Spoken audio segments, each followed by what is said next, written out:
Hello my dear students, मैं doctor Sangeeta Srivastava. जो exam चल रहा है इसमें बीए वालों का, तो उन्हीं सब चीज़ों को ध्यान में रख करके ये वीडियो मैंने तुम सबके लिए लाए हैं। और इस वीडियो में जहाँ तक ये है, जो बीए फर्स्ट सेमेस्टर वाले हैं या बीए थर्ड सेमेस्टर वाले हैं, उनको इस वीडियो से काफ़ी ज़्यादा लाभ मिलेगा, सहायता मिलेगी। बीए फर्स्ट सेमेस्टर वालों के लिए ये तो खैर कोर्स में ही है। और बीए थर्ड सेमेस्टर वाले जो हैं उनके सिलेबस में ये है ना कि शैशवावस्था में या स्तनपान कराने वाली माताओं के आहार में किस प्रकार के पोषक तत्वों की आवश्यकता होती है, या प्रोटीन है तो प्रोटीन कितना देना चाहिए, या प्रोटीन की क्या उपयोगिता है, प्रोटीन का क्या योगदान है। तो वो इन सारी चीज़ें इस वीडियो से उन्हें मिल सकती है। ठीक है। तो बीए फर्स्ट और थर्ड सेमेस्टर वाले ध्यान से इस वीडियो को देखेंगे और समझेंगे। इस वीडियो में मैंने प्रोटीन के बारे में ही डिटेल स्टडी कराई है। और ये तुम लोगों का जो लॉन्ग क्वेश्चंस आते हैं या लघु जो शॉर्ट क्वेश्चंस आते हैं उसमें या वेरी शॉर्ट भी इसमें आ सकता है। ठीक है। तो प्रोटीन है, तो प्रोटीन के बारे में हम बता रहे हैं। प्रोटीन शब्द ग्रीक भाषा के प्रोटियो से लिया गया है। ठीक है। जिसका अर्थ है पहले आने वाला। ये शब्द 1838 में एक प्रसिद्ध रसायनज्ञ मुल्डर ने प्रस्तावित किया था। 1838 में मुल्डर नामक वैज्ञानिक थे, जिन्होंने प्रोटीन शब्द को नाम दिया, प्रोटीन शब्द को सबके सामने ले आया। और उनका ये विश्वास था कि ये तत्व जो है जीवन के लिए सबसे आवश्यक तत्व है, और इस तत्व के बिना यानी इस प्रोटीन के बिना जीना संभव नहीं है। ठीक है। अब उसके बाद एक क्वेश्चन बन सकता है कि प्रोटीन की रासायनिक संरचना क्या है, या प्रोटीन का संगठन क्या होता है। तो ये बहुत ही ध्यान से समझ लो कि प्रोटीन की संरचना जो होती है वो कार्बन, हाइड्रोजन, ऑक्सीजन, नाइट्रोजन और सल्फर आदि से होती है। किससे होती है? कार्बन, हाइड्रोजन, ऑक्सीजन, नाइट्रोजन और सल्फर से होती है। ठीक है। कुछ प्रोटीन के अणुओं में फास्फोरस की उपस्थिति भी रहती है। प्रोटीन में नाइट्रोजन की उपस्थिति प्रोटीन को कार्बोहाइड्रेट और वसा से अलग रखती है। प्रोटीन में जो नाइट्रोजन पाया जाता है ना, वो कार्बोहाइड्रेट और वसा से अलग रखता है, क्योंकि कार्बोहाइड्रेट और वसा में नाइट्रोजन नहीं पाया जाता है। प्रोटीन के अणुओं का आकार बड़ा होता है, और इनका निर्माण जो है कई सरल इकाइयों से, जिन्हें अमीनो एसिड्स कहते हैं, के मिलने से होता है। हमने पहले भी बताया है, पहले की वीडियो में भी हमने पढ़ाया है कि जब हम प्रोटीन द्वारा युक्त आहार जो हम लेते हैं, तो उनका शरीर में जा करके जो टूट फूट होती है, जो तोड़ फोड़ होती है, और वो छोटे सरल इकाइयों में विभाजित हो जाता है। और इन्हीं इकाइयों को हम अमीनो एसिड्स या अमीनो अम्ल कहते हैं। ठीक है। क्या कहते हैं? अमीनो एसिड्स या अमीनो अम्ल कहते हैं। प्रोटीन में नाइट्रोजन की मात्रा कितनी होती है? 13 से 20% होती है। ठीक है। 13 to 20% नाइट्रोजन प्रोटीन में पाया जाता है। ठीक। अब अमीनो अम्ल के बारे में जान लो कि अमीनो अम्ल जो है वो प्रोटीन की इकाई जो होती है वो अमीनो अम्ल कहलाती है या अमीनो एसिड कहलाती है। प्रत्येक प्रोटीन में ये जो है कार्बोक्सिल समूह या अमीनो समूह के रूप में ये रहता है, जो कि अम्लीय समूह होता है। और अमीनो समूह जो होता है वो क्षारीय समूह होता है। ठीक। ये दोनों समूह कार्बन के परमाणुओं से आपस में लिंक से जुड़े रहते हैं, और इन्हीं अणुओं की उपस्थिति से विभिन्न अमीनो एसिड में विभिन्नता आती है। क्लियर है? कुछ अमीनो अम्ल जो होते हैं अन्य अमीनो अम्ल की अपेक्षा अधिक उपयोगी होते हैं, और इसीलिए उपयोगिता के आधार पर ही अमीनो अम्ल को दो भागों में विभाजित किया जा सकता है: आवश्यक अमीनो अम्ल और अनावश्यक अमीनो अम्ल। आवश्यक अमीनो अम्ल उसे कहते हैं जिनकी हमारे शरीर में अत्यंत आवश्यकता होती है, और इनके अभाव में हमारा शरीर वृद्धि और विकास पर्याप्त रूप से नहीं कर पाता है। ये कौन कौन से हैं? हमने पहले की वीडियो में भी बताया है। Histidine, isoleucine, leucine, lysine, methionine, phenyl alanine, tryptophan, valine, ये सारे 10 आवश्यक अमीनो अम्ल हैं जो हमारे शरीर के लिए अत्यंत आवश्यक हैं। इसीलिए इनको आवश्यक अमीनो अम्ल कहते हैं। और जो अनावश्यक होते हैं उनके नाम इस प्रकार हैं जो ये लिस्ट में दिया हुआ है। इसको एक बारी ध्यान से देख लेना। इतना अनावश्यक अमीनो अम्ल को बहुत ज़्यादा याद करने की ज़रूरत नहीं है, लेकिन इतना पता होना चाहिए कि आवश्यक कौन से हैं और अनावश्यक कौन से हैं। ठीक है। अब है नेक्स्ट तुम्हारा इम्पोर्टेंट है, ये लघु उत्तरीय प्रश्न में आ सकता है कि प्रोटीन प्राप्ति के साधन कौन कौन से हैं। तो प्रोटीन हमें जंतु से भी मिलता है और वनस्पति से भी मिलता है। ठीक है। वनस्पति जो होते हैं, पेड़ पौधे जो होते हैं, हमारी भूमि जमीन से नाइट्रोजन जो है, जल पानी यानी हवा आदि ले करके प्रोटीन का निर्माण करते हैं और अपने बीजों में उसका संग्रहण कर लेते हैं। ठीक। और जंतु जो है इस वनस्पति प्रोटीन का उपयोग करके इसे अपने शरीर के अनुरूप बना लेते हैं। ठीक है। मनुष्य जंतु तथा वनस्पति दोनों माध्यम से प्रोटीन का उपयोग करता है। ठीक है। मनुष्य जंतु प्रोटीन मनुष्य जो है जंतु तथा वनस्पति दोनों माध्यम से प्रोटीन का उपयोग करता है। जंतु प्रोटीन हमारे प्रोटीन शरीर के लिए प्रोटीन जो होती है, जंतु प्रोटीन अत्यंत आवश्यक होती है और ये महत्वपूर्ण भी होती है। जंतु प्रोटीन अत्यधिक उपयोगी होती है और ये कैसे कैसे हमें मिलती है? मांस से, मछली से, अंडा से, पक्षी से, हैं, इन सब सारी चीज़ों से, और सबसे ज़्यादा जो हम डेली अपने दिनचर्या में शामिल करते हैं, दूध से। दूध और दूध की बनी हुई चीज़ों से हमें जो है, ठीक है, तो जंतु प्रोटीन हमारे शरीर के लिए अत्यंत आवश्यक होता है। जैसे दूध दूध तो जानते हो हमारे घर में सबसे ज़्यादा दूध की ही होती है, जो कि वनस्पति और जंतु कोई भी आहार नॉन वेजिटेरियन वेजिटेरियन होते हैं, उनके घर में दूध की मात्रा दूध अवश्य रहता है। और दूध ही जो है वो संपूर्ण आहार के रूप में प्रोटीन प्राप्ति का भी बहुत ही महत्वपूर्ण साधन है। ठीक है। अब नेक्स्ट पॉइंट है कि प्रोटीन का वर्गीकरण। किस प्रकार से हम वर्गीकरण कर सकते हैं प्रोटीन का? कैसे करेंगे? जंतु जगत से प्राप्त और वनस्पति जगत से प्राप्त। जंतु में तुम्हारे अंडा, दूध, मांस, मछली हो गया। और जंतु प्रोटीन से, जंतु जगत से जो प्राप्त प्रोटीन होती हैं वो सर्वोत्तम प्रोटीन होती है, उत्तम या सर्वोत्तम प्रोटीन होती है। और ये शारीरिक वृद्धि और विकास के लिए सहायक होती है, अत्यंत आवश्यक होती है। और वनस्पति जगत से जो प्राप्त प्रोटीन होती है, इस प्रकार की प्रोटीन जो है अनाज, दाल, मेवा, फल, सब्जी इत्यादि से प्राप्त होती है। ये इनसे प्राप्त जो प्रोटीन है सारे, लेकिन आवश्यक अमीनो अम्ल नहीं पाए जाते हैं। सारे आवश्यक अमीनो अम्ल यानी जो 10 आवश्यक अमीनो अम्ल की लिस्ट हमने बताए हैं वो इसमें नहीं पाए जाते हैं। तो इस प्रकार की प्रोटीन से वृद्धि तो हो सकती है लेकिन विकास संभव नहीं होता है। ठीक है। तो वृद्धि संभव है लेकिन विकास नहीं हो सकता है। ठीक है। अब आगे नेक्स्ट में आ जाओ कि शरीर में पोषक महत्व के आधार पर इसका वर्गीकरण। प्रोटीन का वर्गीकरण जो हमारे शरीर की आवश्यकता होती है, उसके पोषक तत्वों की आवश्यकता के आधार पर इसका जो वर्गीकरण किया गया है उसको 3 भाग में करते हैं। पूर्ण प्रोटीन वो प्रोटीन होते हैं जिसमें सारे अमीनो अम्ल उपस्थित होते हैं। ठीक है।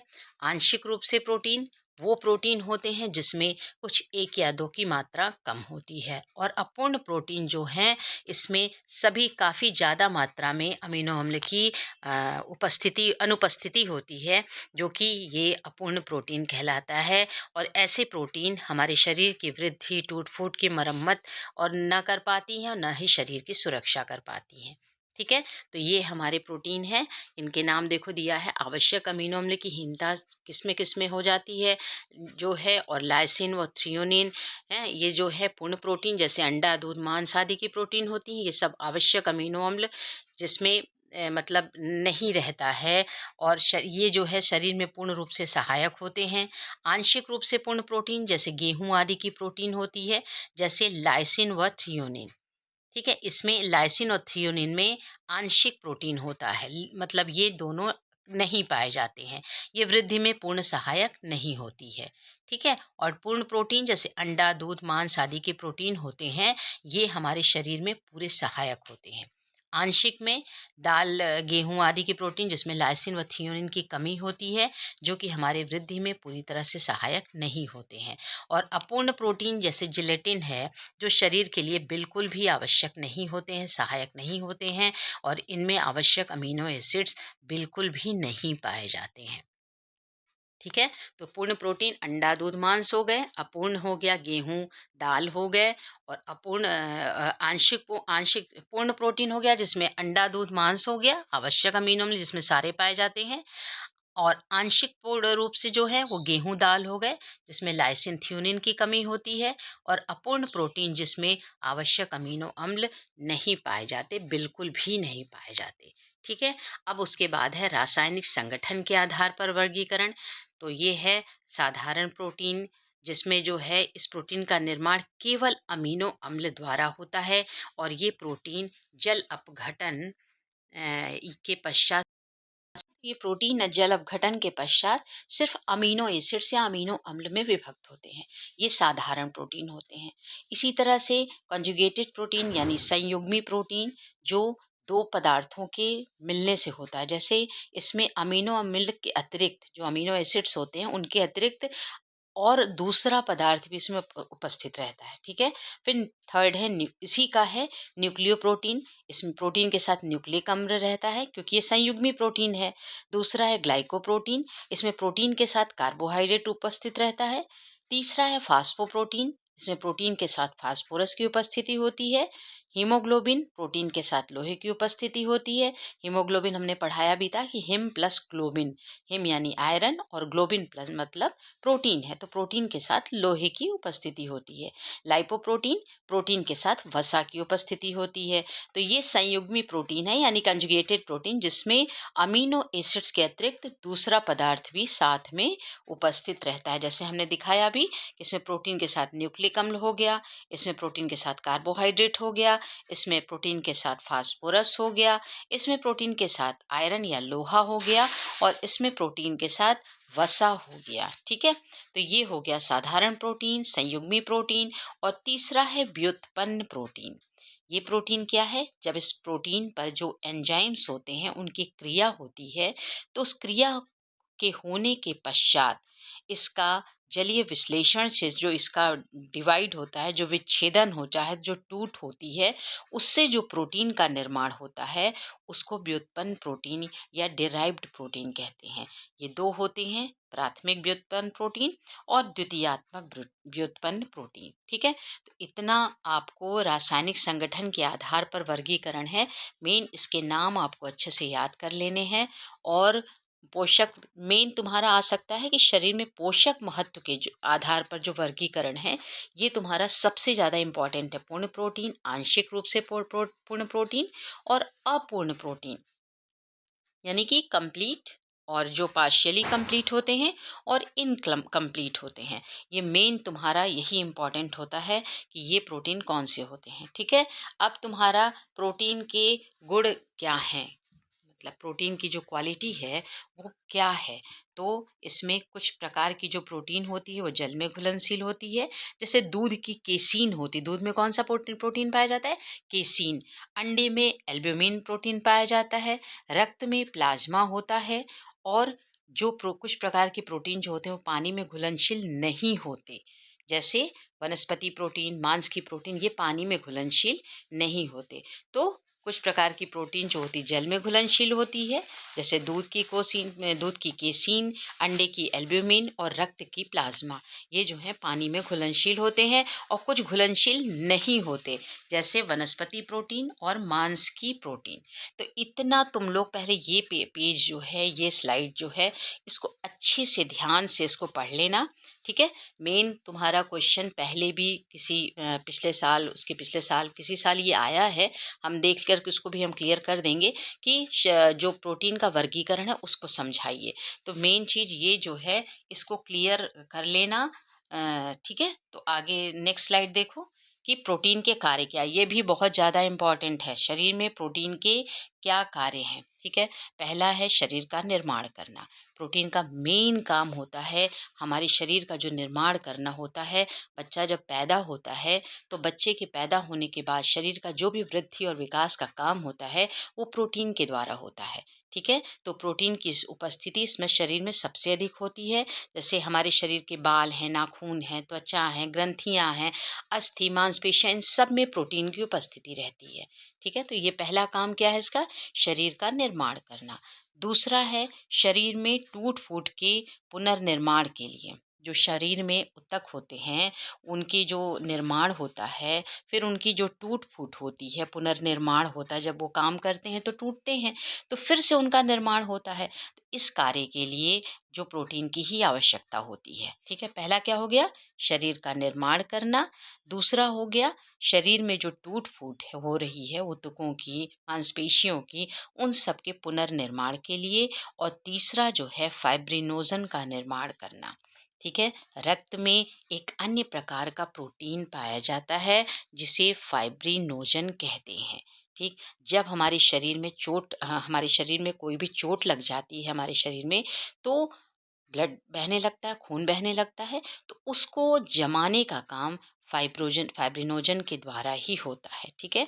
तो रक्त प्रवाह के समय फाइब्रिनोजन चोट के स्थान पर धागों का एक गुच्छा बना देती है, जो रक्त प्रवाह, जो ब्लड बहता है, जो खून बहता है, उसको रोकने का काम करता है। ठीक है? थक्किया बना देता है, जिससे रक्त जो है जम जाता है और आगे बह नहीं पाता। ठीक है? तो मेन क्या, शरीर में प्रोटीन के मुख्य कार्य क्या हैं? शरीर का निर्माण करना, शरीर में टूट-फूट के पुनर्निर्माण के लिए, और फाइब्रिनोजन का निर्माण करना। ठीक है? तो ये शरीर में प्रोटीन के मुख्य कार्य हैं। ये भी बहुत ही इम्पोर्टेंट है कि लघुत्तरी जो आते हैं, जो रज्जु, स्पेशली रज्जु भैया यूनिवर्सिटी में जो 3 प्रकार के क्वेश्चन आते हैं ना पेपर्स में, एक वेरी शॉर्ट होता है, एक शॉर्ट होता है और एक लॉन्ग होता है। तो जो या तो वेरी शॉर्ट में भी पूछ सकता है कि शरीर में प्रोटीन के कार्य बताइए। ठीक है? तो वो तुमको 50 शब्दों में लिखना रहता है, तो वो तुमको तीनों हेडिंग दे देनी होगी मेन। और अगर लघु में पूछता है, तो ये सारा पार्ट जो है तुमको, ये डिटेल तुमको दे देना होगा। ठीक है? तो ये तुम्हारा हो गया शरीर में प्रोटीन के कार्य क्या हैं। अब क्या है कि शरीर में प्रोटीन का पाचन तथा अवशोषण, यानी जब हम प्रोटीन इनटेक करते हैं, अपने मुंह में लेते हैं, जब हम शरीर में अपने प्रोटीन डालते हैं, तो उसका प्रोटीन का पाचन कैसे होता है, और उसका जो हमारे शरीर में एब्जॉर्प्शन होता है, जो अवशोषण होता है, क्योंकि बिना पचे प्रोटीन कोई उसका काम ही नहीं है। जब वो पहले तो वो पचेगा तभी तो हमारे शरीर के लिए यूज़फुल होगा ना। तो इसलिए उसका अवशोषण जो होता है वो किस तरीके से होता है? तो पाचन पहले देखो कि सभी प्रोटीन का जो है आंतों की नलियों, आंत्र नली द्वारा जो शोषित होते हैं, उसके शरीर के विभिन्न भागों में पहुंचने के लिए जो अमीनो अम्ल में उसका डिवाइड हो जाता है, वो प्रोटीन अमीनो अम्ल में, अमीनो एसिड्स में बँट जाते हैं। और उसके बाद जो प्रोटीन जो है, प्रोटीन का पाचन जो है, विशेष प्रोटीन एंजाइम जो प्रोटियोजेज होते हैं, उसके द्वारा हमारी आंत्र नली में उसका पाचन किया जाता है। ठीक है? तो ये हो गया प्रोटीन का पाचन। और उसके बाद जो है, इसी प्रोटीन का जो अमीनो अम्ल में विभाजित हो जाते हैं, बट जाते हैं, ये जो है इनको बाद में इनका अवशोषण किया जाता है, यानी इनको पचाने का काम, इनको शरीर जो है अपने अंदर सोखने का काम, अपने अंदर एब्जॉर्ब्स करने का काम करता है। तो 70% क्षेत्र में प्रोटीन डाइपेप्टाइड्स तथा ट्राइपेप्टाइड्स या जटिल अम्ल में पाए जाते हैं। और आंत्र रस में, जो हमारा आंत्र रस होता है, उसमें 2 एंजाइम्स होते हैं। कौन-कौन से होते हैं? कार्बोक्सी पेप्टोडोज़, जो कार्बोक्सिल समूह में पाए जाते हैं, और उसके बाद डाइपेप्टाइड के रूप में ये जुड़े रहते हैं। तो ये जो है प्रोटीन का पाचन, हमारे जब हम शरीर में प्रोटीन इनटेक करते हैं, प्रोटीन लेते हैं, तब ये प्रोटीन को पचाने के लिए ये अमीनो अम्ल में विभाजित हो जाते हैं, और हमारे शरीर के जो आंत्र रस में जो एंजाइम्स पाए जाते हैं, उनके द्वारा इनका अवशोषण कर लिया जाता है, और ये हमारे शरीर के लिए उपयोगी हो जाते हैं। ठीक है? तो ये तुम्हारे तीनों स्लाइड्स हैं, जिसको कायदे से देख लो। तो बीए फर्स्ट ईयर के लिए स्पेशली ये बहुत ही इम्पॉर्टेंट है, और बीए सेकंड ईयर के बच्चों के लिए भी। हमने पहले भी बताया था कि जैसे स्तनपान करने वाली माता है, या गर्भावस्था के लिए की उम्र वाली माताएं हैं, या जो शैशवावस्था है, बाल्यावस्था है, इसमें प्रोटीन की मांग क्या होती है, प्रोटीन का क्या कार्य होता है, इन सब चीज़ों को देखने के लिए तुम लोगों सबके लिए ये जो वीडियो है बहुत ही इम्पोर्टेंट होगा। और मैं कोशिश करूँगी कि नेक्स्ट वीडियो में हम पिछले साल के पेपर्स को भी देख लेंगे, और उसके अकॉर्डिंग हम तुम लोगों को जो नया वीडियो वीडियो प्रोवाइड कराएँगे ताकि तुम लोगों को आने वाले एग्ज़ाम में उसमें मदद मिले। और बस तुम लोगों का पेपर्स भी आने ही वाला है, तो उसके पहले तुम लोग इसको पढ़ लो, खूब अच्छे से तैयार कर लो, और जहाँ ना समझ में आए उसको प्लीज़ कमेंट बॉक्स में बताओ भी कि मैम ये प्रॉब्लम है, तो मैं उसको सॉल्व करने की भी कोशिश करूँगी, ताकि मैं अगले वीडियो में तुम लोगों को वो प्रॉब्लम सॉल्व करके नया वीडियो दे दूँ। तो प्लीज़ मेरा वीडियो देखो, समझो और इसको शेयर भी कर देना, ताकि और भी बच्चे हैं जो इस वीडियो को देखना चाहते हैं, जो प्रोटीन के बारे में समझना चाहते हैं, वो इसे देख कर के समझ सकें। ठीक है? तो आगे नेक्स्ट वीडियो के लिए नेक्स्ट वीडियो मेरा ज़रूर देखना। ठीक है? Okay, thank you.